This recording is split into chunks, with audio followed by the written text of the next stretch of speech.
2.1 A8. Koneksi antar materi modul 2.1. Pembelajaran berdiferensiasi. Pentingkah pembelajaran berdiferensiasi? Sebelum menjawab itu, pernahkah Bapak, Ibu guru mendapati kelas yang homogen? Misalnya semua murid mudah memahami, pintar, rajin, terampil, daya pikir cepat. Saya rasa tidak. Kita selalu bertemu kelas yang berisi dengan beraneka ragam murid. Apa-apa saja keberagaman murid, misalnya, latar belakang keluarga, lingkungan, pemahaman bahasa, trauma masa lalu, kecepatan memahami bacaan, perbedaan daya tangkap, kemampuan dasar, kondisi sosial dan ekonomi, minat pada bidang tertentu, dan lain sebagainya. Dengan demikian dapat kita pahami bahwa kebutuhan belajar murid berbeda-beda. Apa saja kebutuhan belajar murid? Secara garis besar dapat dibagi menjadi 3. 1. Kesiapan belajar, readiness, merupakan kondisi psikologis, emosional, kognitif, dan fisik seseorang individu yang memungkinkannya untuk efektif dan efisien dalam memperoleh, memahami, dan mengolah informasi serta pengetahuan. 2. Minat, yaitu suatu keadaan mental yang menghasilkan respons terarah kepada suatu situasi atau objek tertentu yang menyenangkan dan memberikan kepuasan diri. 3. Profil belajar, adalah gambaran yang lebih mendalam dan komprehensif tentang cara seorang murid belajar, preferensi belajar, gaya belajar, kekuatan, kelemahan, dan karakteristik unik lainnya yang mempengaruhi cara mereka berinteraksi dengan materi pembelajaran. Nah, bagaimana mengatasi kebutuhan belajar murid yang beraneka ragam tersebut? Tentu saja dengan menerapkan pembelajaran berdiferensiasi. Apa pembelajaran berdiferensiasi? Untuk memahaminya, perhatikan diagram Freire berikut dengan seksama. Pembelajaran diferensiasi adalah pembelajaran yang dilakukan oleh guru untuk memenuhi kebutuhan belajar individu dengan memperhatikan kesiapan belajar, minat, dan profil belajar murid. Adapun ciri-ciri, karakteristik dari pembelajaran ini adalah pengakuan terhadap perbedaan siswa, penyesuaian kurikulum, beragam strategi pengajaran, kelompok fleksibel, penilaian yang beragam, murid memiliki pilihan, intervensi tambahan, kolaborasi, murid aktif, fleksibilitas dalam penyampaian materi, dan lain-lain. Contoh penerapan pembelajaran berdiferensiasi. Pada saat pembelajaran matematika topik geometri, guru memberikan diferensiasi konten, artikel geometri, video, maupun alat peraga. Dalam proses dan produk juga berdiferensiasi, beragam kegiatan misal menganalisis, menggambar, menghitung, membuat model. Sebaliknya pembelajaran seragam, misal konten, proses dan produk sama, penugasan sama, tidak ada pilihan. Penilaian juga sama, tunggal, pembelajaran terpusat pada guru, materi monoton tidak mengikuti zaman, kelompok homogen dan sejenisnya bukanlah pembelajaran berdiferensiasi.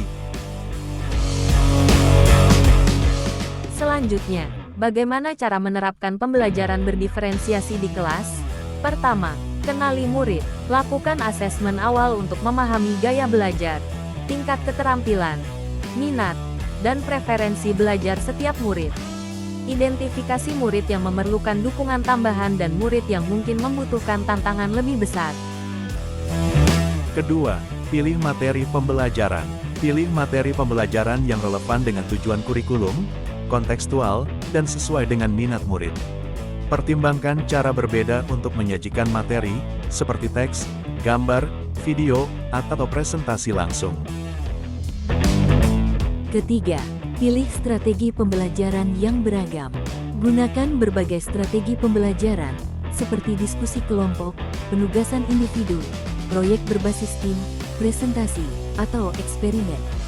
Sediakan sumber daya yang berbeda, seperti buku, artikel, video, atau perangkat lunak pembelajaran. Keempat, kelompokkan murid. Kelompokkan murid berdasarkan kebutuhan belajar mereka. Dapat membuat kelompok berdasarkan tingkat keterampilan atau minat. Buat kelompok yang heterogen, beragam, untuk memungkinkan kolaborasi dan saling belajar. Kelima, aktivitas tantangan tambahan.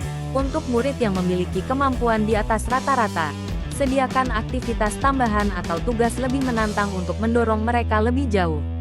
Manfaatkan murid dengan kemampuan lebih sebagai tutor rekan sebaya. Keenam, bantu murid yang memerlukan dukungan tambahan. Berikan dukungan tambahan kepada murid yang memerlukan, seperti penjelasan ekstra, pengulangan materi, atau bimbingan individual. Gunakan pendekatan visual, auditif, atau kinestetik sesuai dengan gaya belajar murid. Ketujuh, evaluasi yang beragam. Gunakan berbagai metode evaluasi, seperti tes, proyek, presentasi, atau portofolio, untuk memungkinkan murid menunjukkan pemahaman mereka dengan cara yang berbeda.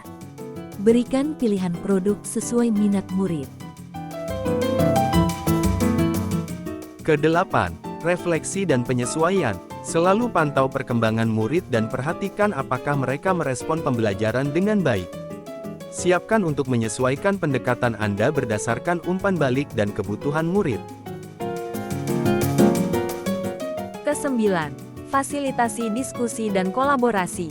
Berikan kesempatan untuk diskusi kelompok atau proyek berbasis tim, di mana murid dapat belajar satu sama lain dan berbagi ide.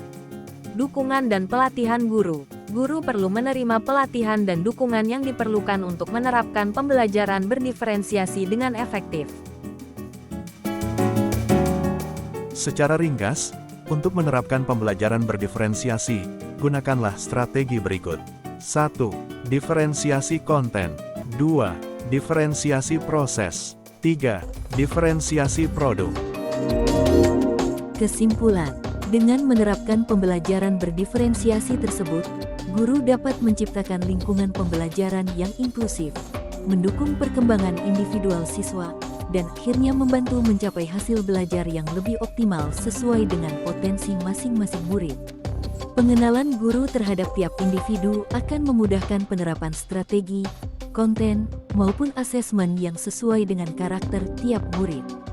Guru juga lebih mudah untuk memberikan dukungan lebih bagi yang membutuhkan. Dari sini dapat kita lihat bahwa pembelajaran berdiferensiasi sangat berpihak pada murid. Hal ini sejalan dengan pemikiran filosofis pendidikan nasional Ki Hajar Dewantara sebagaimana yang telah dipelajari pada modul 1. Akhir kata, demikianlah koneksi antar materi modul 2.1 pembelajaran untuk memenuhi kebutuhan belajar murid ini saya buat. Semoga dapat menjadi sumber pengetahuan dan inspirasi buat Bapak, Ibu guru hebat. Mohon maaf apabila ada salah kata, ketik. Saran dan tanggapan yang membangun akan membantu saya untuk dapat lebih baik lagi. Sekian, dan terima kasih. Salam guru penggerak, tergerak, bergerak, menggerakkan.